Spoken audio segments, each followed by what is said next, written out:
श्री राधा कृष्णाय नमो नमः। सर्वप्रथम मैं भगवान श्री राधा कृष्ण के श्री चरण कमलों की वंदना करता हूँ। आप सभी भक्त श्रोताजनों को भी सादर नमस्कार करता हूँ। ग्रंथ श्री श्री राधा रस सुधा निधि से आज हम उस अध्याय का श्रवण करने वाले हैं जहाँ राधा रानी को सर्वश्रेष्ठ 6 मणियों की संज्ञा दी गई है, जो इस ग्रंथ में इस प्रकार से वर्णित है। जो प्राण जतन की चिंतामणि है, व्रज नागरियों की चूड़ामणि है, वृषभानु राजा की कुलमणि, श्याम सुंदर की तीव्र कंदर्प ज्वाला शांत करने वाली शांति मणि है, जो केली कुंज भूषण मणि है, वही राधा हमारे हृदय संपुट मणि के रूप में विराज करे। साधक वेश में श्रीपाद ने राधा को अखिल सारासार वस्तु के रूप में अनुभव किया है। भजन रसिक श्रीपाद ग्रंथकार की राधा महिमा वर्णन करने की आकांक्षा की मानो निवृत्ति नहीं हो रही। श्री राधा महिमा भी श्रीपाद के विशुद्ध सत्वजल चित्त को पाकर उनके अंतस में निरतिशय भाव से स्फूर्ति प्राप्त कर रही है। वाह वेश में भी स्वरूप की सुमधुर झंकार विद्यमान है। अपने को वे राधा दासी ही मान रहे हैं। श्री राधा रानी ने मानो श्रीपाद के हृदय में बसेरा कर लिया है। साधक को भी क्रमश इसी भावनागत में चित्त को विभावित करना होगा। देहावेश में राधा दास की सिद्धि नहीं। देहे ना करिहे आस्था, मरिले से यम शास्था, दुखेर समुद्र कर्म गति। मुझ जैसे जीव का यह अंतराय ही प्रबल है। सतत देहाकादि के अभिमान में मत्त रहता हूँ। मैं राधा की दासी हूँ, यह बात मन में भी नहीं आती, तभी हृदय सदा खाली है। हाँ राधे, कृपा करो। जीवने मरने गति, राधा कृष्णा प्राण प्रति, दोहार परतीति रस सुखे, युगल संगति जारा, मोर प्राण गले हारा, एही कथा रहो मोर बुके। इस श्लोक में भी श्रीपाद का राधा महिमा का अपूर्व स्फुरण है। चित्त दृढ़ करी लागे महिमा ज्ञान हेते। अतएव महिमा वर्णमय श्लोकावली का अर्थ शुष्ट भाव से आस्वादन करना आवश्यक है। श्री राधा चिंतामणि प्राणमता। राधा नामक परम वस्तु प्रणत जन के लिए चिंतामणि है। जैसे चिंतामणि आश्रित जन के लिए सर्वाभिष्ट प्रद होती है, वैसे ही प्रेम चिंतामणि श्री राधा प्रणत जन को प्रेम संपदा दान कर धन्य करती है। इस चिंतामणि की भाव माधुरी हृदय में लेकर महाप्रभु ने कहा, तुम लोग मुझे प्रणाम ना करो, इतना ही क्यों मेरी निंदा करो, मेरे प्रति द्वेष भावना रखो, तब भी मैं तुम लोगों से प्रणाम कराऊंगा। यह प्रणत जन की चिंतामणि श्री राधा के भंडार की ही करुणा है। चिंतामणि के बारे में सोचते सोचते ही भगवान ऐसे हो गए हैं। राधार ध्यायने हिये कि साजे सजल गो, एई गोरा तनु तार सखी। फिर चिंतामणि शब्द में स्मरणांग भक्ति भी व्यंजित है, जो प्रणत अर्थात शरणागत जन के विचारों में सतत खेलती है। स्मरणांग भक्ति के प्रभाव से ध्यान ध्येय मूर्ति का हृदय में आविर्भाव होता है। चिंतन में चिंतामणि का आस्वादन प्राप्त किया जाता है। चिंतन प्रगाढ़ होने पर यह चिंतामणि भीतर बाहर प्रकाशित होती है। उनकी नाम चिंतामणि का आस्वादन जिह्वा पर होने लगता है। श्रीमद् जीव गोस्वामी पाद ने कहा है, जो तत्व श्री विग्रह के रूप में चक्षु आदि इंद्रियों के आगे उदित होता है, वही जिह्वा पर नाम रूप में प्रकाशित होता है। इसी प्रकार साधक इस विचित्र चिंतामणि का सर्वेंद्रियों से आस्वादन कर धन्य हुआ करते हैं। यही व्यंजित अर्थ है। वृंदावन में महाभावती मधुरस नायिकाएं कोटि कोटि गोपंगनाएं हैं, उनमें श्री राधा और चंद्रावली ही सर्वश्रेष्ठ है। श्री वृंदावन में नित्य प्रियाओं में श्री राधा और चंद्रावली सर्वप्रधान है। यह श्री कृष्ण के तरह ही सौंदर्य वैदग्धादि गुणों के नित्य समाश्रय है। इन दोनों में भी श्री राधा सभी प्रकार से श्रेष्ठ हैं। वे महाव भाव स्वरूपिणी और सभी गुणों में अति वरीयसी है। अनन्याय व्रत सुंदरियाँ श्री राधा की ही काव्य व्यूह स्थानीय है। लीला रस पुष्टि के लिए बहुत सी कांताओं के रूप में श्री राधा के ही काव्यों में विरजित है। अतएव श्री राधा से ही इनके प्रेम, शोभा, सौंदर्य, महत्व आदि प्रकट हुए हैं। आकार स्वभाव भेदे व्रज देवी गण, काव्य वेह रूप तार रसे कारण।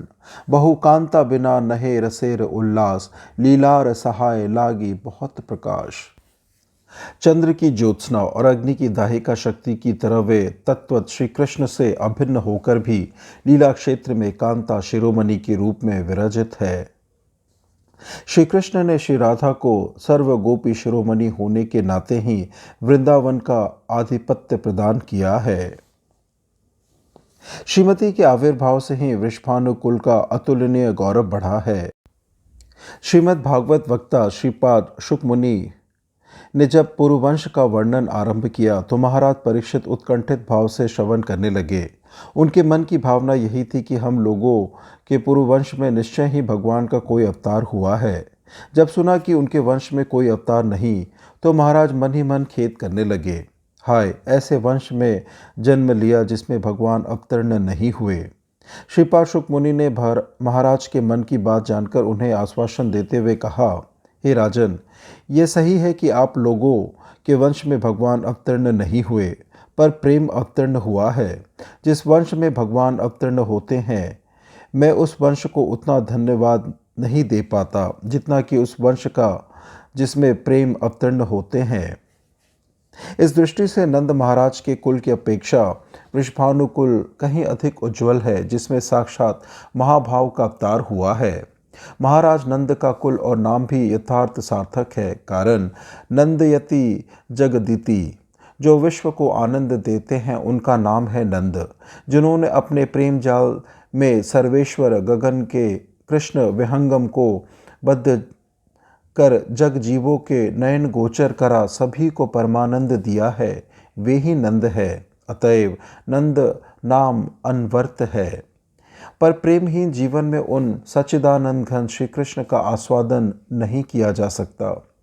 श्री वृषभानु महाराज ने जगजीवों के द्वार पर प्रेम लक्ष्मी श्री राधा रानी को प्रस्तुत किया है। अतएव उनका वृषभानु नाम परम सार्थक है। वृष राशि में ज्येष्ठ मास, वृषभानु अर्थ में ज्येष्ठ मास का सूर्य, जिन्होंने श्री राधा रानी को अवतीर्ण करा, ज्येष्ठ मास के सूर्य की तरह जीवों की हृदय कंदरा में प्रेम रश्मि का आलोक छिटकाया है, वे ही वृषभानु है। ऐसा यशस्वी नाम और कुल अन्य किसका है? उसी कुल की श्रीमती राधा कुलमणि स्वरूपा है।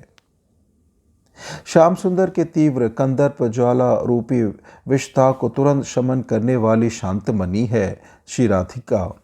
श्री जयदेव के वसंत रास में राधा के बिना सतकोटि गोप सुंदरियां भी रसिक शिरोमणि की कंदर्प विश्व ज्वाला को शमन करने में समर्थ नहीं हुई। शतकोटि गोपिते नहे काम निर्वापण, इहाते अनुमानी श्री राधिका कार गुना। श्रीमती राधिका के संदर्शन संपर्श मात्र से ही विशाल मदन ज्वाला का शमन हुआ। श्याम कामवर अर्थात श्याम सुंदर का श्रेष्ठ काम, प्राकृत जगत के काम की तरह आत्मेंद्रिय प्रीति वासना लिए हुए जघन्य काम नहीं। श्री राधा का मादनाख्य भाव श्री गोविंद के अंतस में मादन रस की सेवा ग्रहण करने की वासना जगाता है। एकमात्र श्री राधा में ही मादन रस की स्थिति है। अतएव श्री राधा के बिना उस वासना के उत्कट विषय दाह का शमन संभव नहीं। श्री राधा का मादन भाव आत्मेंद्रिय प्रीति वासना शून्य श्री कृष्ण के हृदय में राधा की सेवा ग्रहण करने की वासना जगाता है। उस वासना की पूर्ति बिना उन्हें विष दाह जैसी वेदना का अनुभव होता है। यह वासना ही कामवर है। श्री राधा इसी की शांति मणि है। वे निकुंज भूषण मणि है। श्री वृंदावन में सच्चिदानंद घन आप प्रकृत नवीन मदन रसिकेंद्र मौली श्याम सुंदर और अखंड महाभाव स्वरूपिणी श्री राधा के मिलन की रास माधुरी के आस्वादन का महातीर्थ है निकुंज गृह। श्री राधा का आविर्भाव ना होने पर निकुंज गृह म्रियमाण बना रहता है। राधा विहीन निकुंज की शून्यता देखकर शून्य हृदय नागर जब विरह ज्वाला से अधीर होते हैं, तब कुंज का स्थावर जंगम रो रोकर व्याकुल हो जाता है। शाम का नैराश्यपूर्ण हृदय अंधकार कुंज गृह को भी तमशाच्छन्न कर देता है। सभी को शोभाहीन म्रियमान दिखाई देता है। निकुंज भवन में श्रीमती का आविर्भाव होते ही श्री अंग के स्वर्ण सौंदर्य से विरही श्याम की हृदय कंदरा प्रकाशित होने के साथ साथ निकुंज भवन एवं वहाँ स्थित स्थावर जंगम का तमशान चिंतमन अलौकित उत्फुल्लित होता है।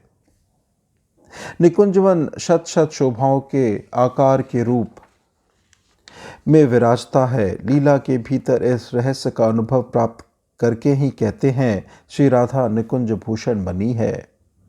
अंत में कहते हैं श्री राधा हृदय संपुट सन्मण्ड, वे हम लोगों के हृदय संपुट की सनमणि के रूप में विराज करे। जैसे रत्नहीन संपुट शून्य होती है, उसका कोई समाधान नहीं, वैसे ही श्री राधा रत्न विहीन हृदय संपुट शून्य है।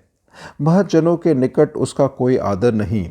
श्री राधा निष्ठ साधक स्मरण में इस सन्मणि को हृदय संपुट में प्राप्त करते हैं। युगल स्मृतिहीन मन मृत जैसा है। काम क्रोधादि श्रृंगार कुक्कुर उस मन को लेकर अपनी मौज में आनंद मनाते हैं। स्मरण मनेर प्राण मधुर मधुर धाम, युगल विलास स्मृति सार। राधा किंकरी का चित्त संपुट अकेले गोविंद रत्न से भी उज्जवल नहीं होता। वहाँ तो उल्टा दुख वेदना का अंधकार ही जम जाता है। उसके हृदय संपुट की सनमणि तो श्रीमती ही है। उनके बिना राधा रस साधकों के लिए तो बस अंधेरा ही अंधेरा।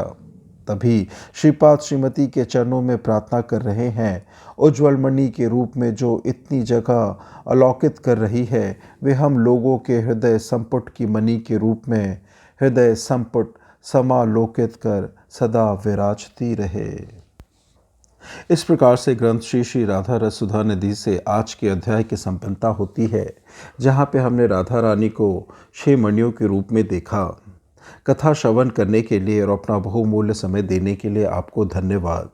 त्रुटियों के लिए क्षमा प्रार्थी हूँ। श्री राधा कृष्णाय नमो नमः।